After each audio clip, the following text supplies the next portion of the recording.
Hi hello welcome to our channel Teju's పదాల పదనిసలు. ఈరోజు మనం చెప్పుకోబోయే కథ చెలి నివాసమై పార్ట్ 16. ఇంకా లేట్ చేయకుండా స్టోరీలోకి వెళ్ళిపోదాం. రూమ్లో ఏదో ఘాటైన వాసన వచ్చింది. తర్వాత నాకు మత్తుగా అనిపించింది. ఆ తర్వాత ఏం జరిగిందో నాకు గుర్తులేదు. అసలు నాకు ఏం జరిగింది? బావ ఎక్కడున్నాడు అని కంగారుగా అడిగింది స్వీటీ. అమ్మా స్వీటీ, మనం అన్ని విషయాలు తర్వాత మాట్లాడుకుందాం. ముందు కాస్త ఫ్రెష్ అవ్వు, ఏదైనా తిన్నాక కూర్చుని మాట్లాడుకుందాం అంది శారద. అయితే జీవిత మాత్రం ఏడుస్తూనే ఉండడంతో, లేదత్తా, నేను ముందు బావని చూడాలి. నాకు ఇలా అయితే బావ నా దగ్గర ఉండకుండా ఎక్కడికి వెళ్ళాడు, అసలు ఏం జరిగింది అని అరుస్తూ బెడ్ దిగబోయింది. మీ బావ పెళ్ళి జరిగిపోయింది స్వీటీ. ఇప్పుడు నీ బావ మరొకరి మొగుడు. నీ పెళ్ళి ఆగిపోవడం మాత్రమే కాదు, నీ బావ పెళ్ళి మరొకరితో కూడా జరిగిపోయింది అని నెత్తి కొట్టుకుంటూ చెప్పింది జీవిత.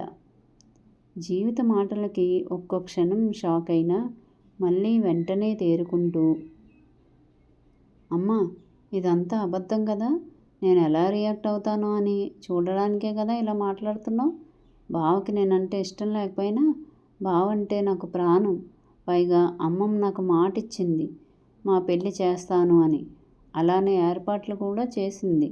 మరి మా పెళ్ళి ఎందుకు ఆగిపోయింది? అయినా నాకేం అవ్వలేదు, జస్ట్ స్పృహ తప్పిపోయాను. దానికే పెళ్ళి ఆగిపోతుందా? లేదు కదా అంది నవ్వుతూ. అయ్యో, నీకెలా చెప్తే అర్థమవుతుందే. నీకు మాట ఇచ్చిన మీ అమ్మమ్మే పరువు పోకూడదని ఇంకొకరిని తీసుకొచ్చి నీ స్థానంలో కూర్చోబెట్టింది.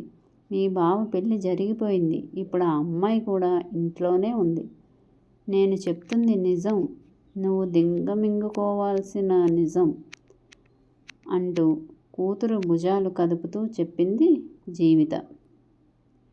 అయితే జీవిత విషయం చెప్పగానే శారద అత్తగారి దగ్గరికి వెళ్ళింది.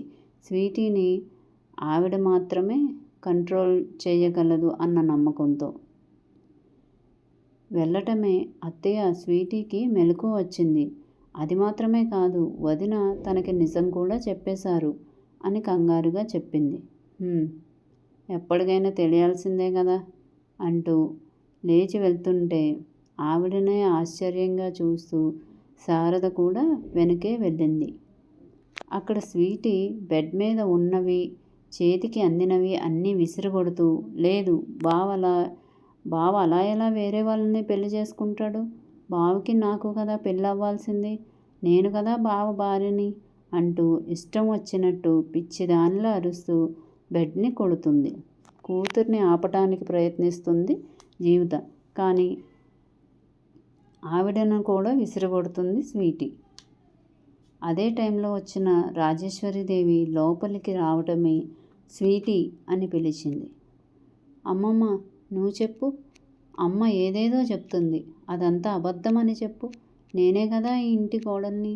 నేను కాకుండా కోడలి స్థానంలో బావ పక్కన మరొకరు అడుగు పెట్టడం అంటే అది జరగని పని కదా.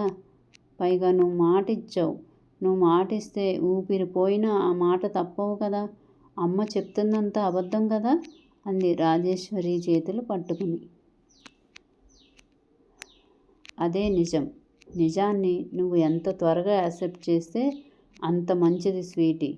మీ బావ పెళ్ళి మరొకరితో అయిపోయింది అని స్థిరమైన గొంతుతో చెప్పింది రాజేశ్వరి. హిస్టీరియా వచ్చిన దానిలా అరిచేస్తూ మొహమంతా రక్కేసుకుంటూ, అబద్ధం, ఇదంతా అబద్ధం, నా బావ నాకు మాత్రమే సొంతం అని పిచ్చిదానిలా అరుస్తుంటే అమ్మా స్వీటీ అంటూ జీవిత ఆపడానికి చూస్తుంది. శారద కూడా తనని కంట్రోల్ చేయడానికి చూస్తుంది, కానీ వాళ్ళ వల్ల అవ్వటం లేదు. నేను బావ దగ్గరకు వెళ్తాను, బావనే అడుగుతాను. మీరు చెప్పింది అబద్ధమని బావనే చెప్తాడు. అమ్మమ్మ మాట జవదాటడు బావ. అలాంటిది నేను లేనని ఇంకో అమ్మాయి మెడలో తాళి కట్టడం అసాధ్యం. మీరంతా నాకు అబద్ధం చెప్తున్నారు. నేను బావ దగ్గరికే వెళ్తాను అని రూమ్లో నుండి బయటకు వెళ్తున్న తనని ఆపేస్తుంది శారద కాస్త గట్టిగా పట్టుకుని.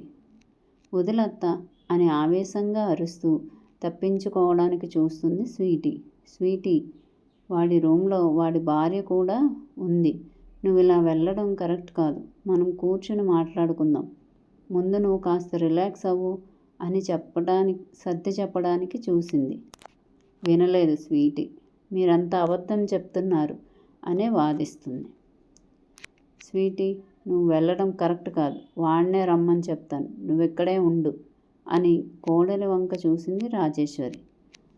శారద స్వీటీని వదిలి సందేహిస్తూనే కొడుకి గది దగ్గరకు వెళ్ళి డోర్ కొట్టింది. మంచి నిద్రలో ఉన్న వాళ్ళిద్దరూ మెల్లగా వచ్చిన తలుపు చప్పుడుకి కాస్త కూడా కదలలేదు. తను తలుపు చప్పుడు చేసినా అది వాళ్ళకి వినిపించదు అని ఆవిడకు తెలుసు. ఈ గొడవలోకి కొడుకుని కోడలిని లాగాలని ఆవిడకి లేదు. అలా అని అత్తగారికి ఎదురు చెప్పలేదు. అందుకే ఇష్టం లేకపోయినా ఈసారి కాస్త గట్టిగా కొట్టింది తలుపు.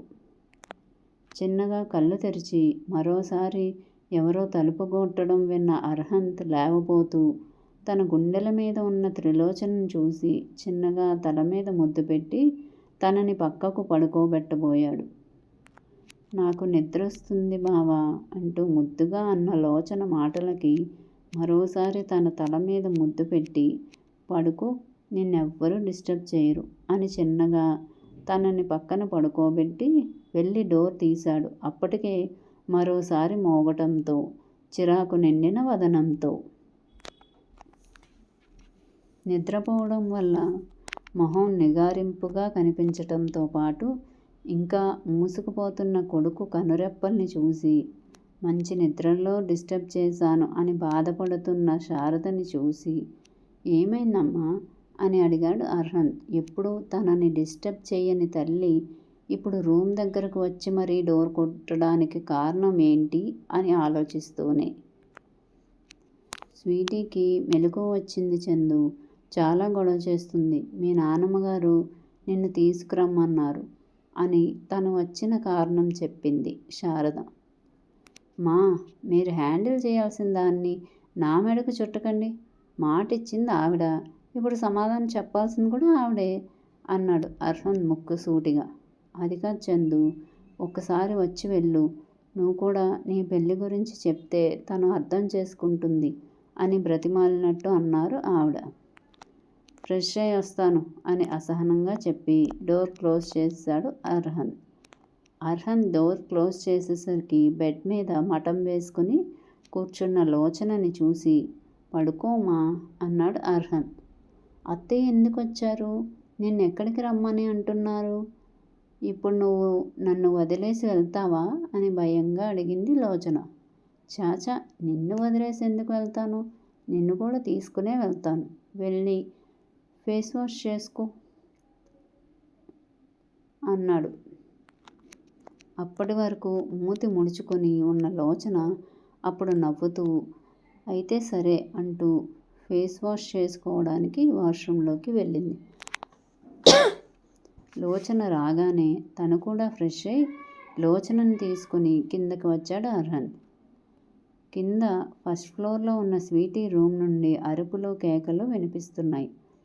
అర్హంత్ లోచన చెయ్యి వదలకుండా ఆ రూమ్ ముందుకు వెళ్ళి ఏం జరుగుతుంది ఇక్కడ అని అడిగాడు గంభీరంగా.